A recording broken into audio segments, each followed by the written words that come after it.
Gaza പൂർണ്ണമായും സൈനിക നിയന്ത്രണത്തിലാക്കാനുള്ള പദ്ധതിക്ക് അംഗീകാരം നേടുന്നതിൽ ഇസ്രായേൽ പ്രധാനമന്ത്രി ബെഞ്ചമിൻ നെതന്യാഹു വിജയിച്ചെന്നാണ് ഇസ്രായേലി മാധ്യമങ്ങൾ റിപ്പോർട്ട് ചെയ്യുന്നത്.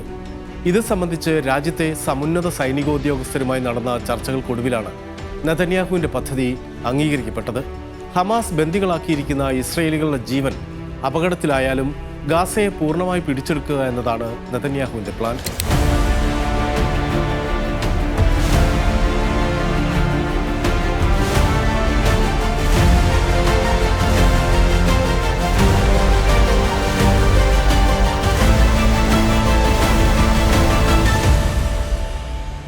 പ്രധാനമന്ത്രി ബെഞ്ചമിൻ നെതന്യാഹുവും സൈനിക മേധാവി ലഫ്റ്റനന്റ് ജനറൽ ഇയാൽ സമീറും തമ്മിൽ രൂക്ഷമായ അഭിപ്രായ ഭിന്നതയും സംഘർഷവും ഉണ്ടെന്ന നിരവധി റിപ്പോർട്ടുകൾ പുറത്തു വരുന്നതിനിടെയാണ് ഉന്നതതല യോഗം ചേർന്നത്.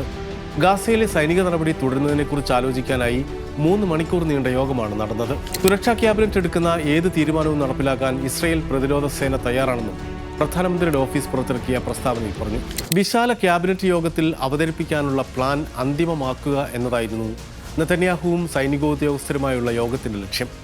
പ്രതിരോധ മന്ത്രി ഇസ്രായേൽ കാറ്റ്സ്, നയതന്ത്രകാര്യമന്ത്രി റോൺ ഡെർമൻ, IDF ദൗത്യ ഡയറക്ടറേറ്റ് മേധാവി ഇറ്റ്സിക് കോഹൻ എന്നിവരും യോഗത്തിലുണ്ടായിരുന്നു.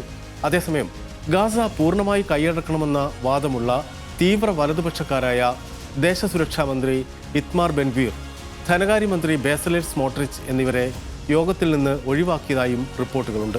ഗാസ പൂർണ്ണമായും കൈയടക്കാനുള്ള പദ്ധതിയോട് സൈനിക മേധാവി ഇയാൽ സമീർ നേരത്തെ തന്നെ എതിർപ്പ് പ്രകടിപ്പിച്ചിരുന്നു. ഹമാസിന്റെ പിടിയിലുള്ള ഇസ്രായേലികളുടെ ജീവന് അപകടമാണെന്ന വാദമാണ് സമീർ ഉയർത്തിയത്. ബന്ദികളിൽ 20 പേർ ഇപ്പോഴും ജീവനോടെ ഉണ്ടെന്നാണ് വിവരം. നിലവിൽ ഗാസയുടെ 75% ഇസ്രായേൽ സൈന്യത്തിന്റെ നിയന്ത്രണത്തിലുള്ളത്. ബന്ദികളെ പാർപ്പിച്ചിരിക്കുന്നുവെന്ന് കരുതുന്ന മേഖലയിൽ നിന്ന് സൈന്യം നിലവിൽ വിട്ടുനിൽക്കുകയാണ്. ആ മേഖലയിലേക്ക് കടന്നാൽ ബന്ദികളെ കൊലപ്പെടുത്തുമെന്ന ഹമാസ് ഭീഷണി നിലവിലുണ്ട്.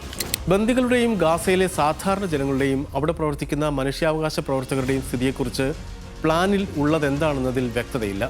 ഗാസയിലെ സൈനിക നടപടി തുടരുന്നതുമായി ബന്ധപ്പെട്ട് ഇസ്രായേൽ സൈന്യവും രാഷ്ട്രീയ നേതൃത്വവും തമ്മിൽ അഭിപ്രായ ഭിന്നത എന്നതാണ് ലോകമാധ്യമങ്ങളിൽ നിറയുന്ന ഏറ്റവും പ്രധാനപ്പെട്ട വാർത്തകളിലൊന്ന്. പ്രധാനമന്ത്രി ബെഞ്ചമിൻ നെതന്യാഹുവിന്റെ മകനായ യെയ്ർ നെതന്യാഹു സൈനിക മേധാവി ഇയാൽ സമീറിനെതിരെ രംഗത്ത് വന്നതും ശ്രദ്ധേയമായി. ബെഞ്ചമിൻ നെതന്യാഹുവിനെതിരെ സമീർ സൈനിക കലാപത്തിന് നീക്കം നടത്തുന്നുവെന്ന് പോലും യെയ്ർ നെതന്യാഹു പരോക്ഷമായി ആരോപിച്ചു. പ്രതിരോധ മന്ത്രി ഇസ്രായേൽ കാറ്റ്സിന്റെ നിർബന്ധത്താലാണ് ഇയാൽ സമീറിനെ സൈനിക മേധാവിയാക്കിയതെന്ന് പോലും യെയ്ർ വ്യംഗ്യമായി പറഞ്ഞു. വിദേശകാര്യമന്ത്രി ഗിഡിയോൻ സാർ മാത്രമാണ് സർക്കാരിൽ നിന്ന് ഇയാൽ സമീറിനെ പരസ്യമായി പിന്തുണച്ചത്. ഗാസയിൽ പൂർണ്ണമായ സൈനിക നടപടി പാടില്ല എന്ന സമീറിന്റെ നിലപാടിന് പ്രതിപക്ഷത്തിന്റെയും പിന്തുണയുണ്ട്. അഭിപ്രായ ഭിന്നതകൾ മറനീക്കി പുറത്തു വരാതിരിക്കണമെന്നാണ് പ്രതിപക്ഷ നേതാവ് യെയ്ർ ലപ്പീദ് പറഞ്ഞത്. ഹമാസിന്റെ പിടിയിലുള്ള ബന്ദികളുടെ ദാരുണാവസ്ഥ ഇസ്രായേലി രാഷ്ട്രീയത്തിൽ വലിയ ചലനങ്ങളാണ് ഉണ്ടാക്കിയത്. യുദ്ധം അവസാനിപ്പിക്കാനും ബന്ദികളായവരെ തിരികെ കൊണ്ടുവരാനും വേഗത്തിൽ നടപടി വേണമെന്നാവശ്യപ്പെട്ടുള്ള പൊതുജന പ്രക്ഷോഭം രാജ്യത്ത് ശക്തമാവുകയാണ്.